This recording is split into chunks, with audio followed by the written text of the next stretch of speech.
Публика у сали Дома култури у Руским Керестуре и вчера мала нагоду уживати у остатній дзецинській представі на 51-м драмським меморіалу Петра Різнича-дяді. Текст «Keď босорка залюби» написала Міра Станішев. Зо српського го преложив Владимир Бодянець, а режирала і пририхтала сценографію Ксенія Бодянець. To djeci, ktorí druhý raz ljem bavia.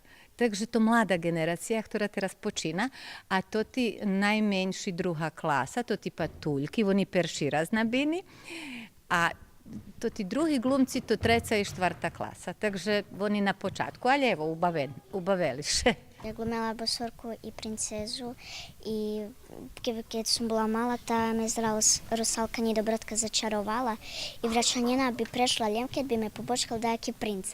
I vecka me pobočkal princ i vecka som še pretvorila do princezi i vecka sme še zaljubeli i ne mogli sme jezik, sme še zaljubeli.